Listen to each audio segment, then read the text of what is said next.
saying this earlier, someone was asking me. I think it very simply boils down to being the person that you want to be.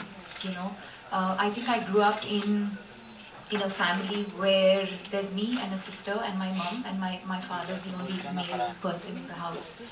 And all of us have a voice, you know. If we had an opinion, we were allowed to share. You know, my parents never said, oh, you have to, or my father never said, oh, you know, you have to do this and you have to do that. So I think stemming from that, I've always as a child been allowed to voice my opinion or to just be the person that I want to be. And I think that's when I at least personally feel truly empowered.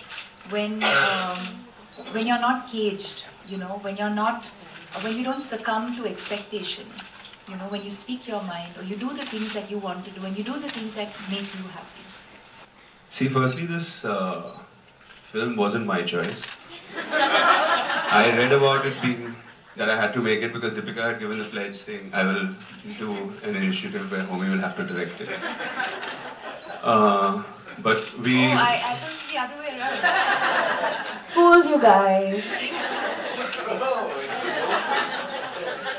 I have to do the film because you were directing it. And you know how I always go with your vision and... No, but it was a creative collaboration between Deepika and me, and one thing we were very clear was we didn't want to make a fictional story in 2 minutes. We wanted to use real women, empower women, and we wanted to be very organic. Kelsey Khambata, who's written the words, I think they're extremely powerful words, so we were just ideating, and then finally he came back with what he had written.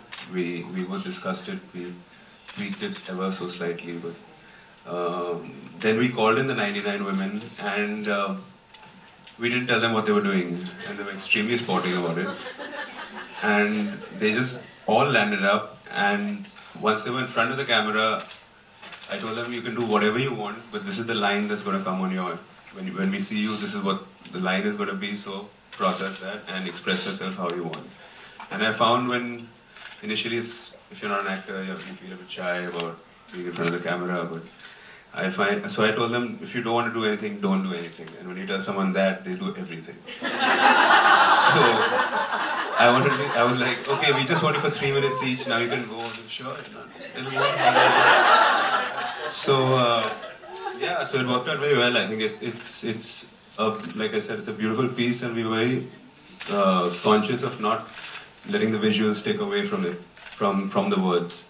And I think this whole thing of moving black and white portraits was what we wanted to do to just enhance and lift what was written. So I can keep talking, so I think I'll stop now.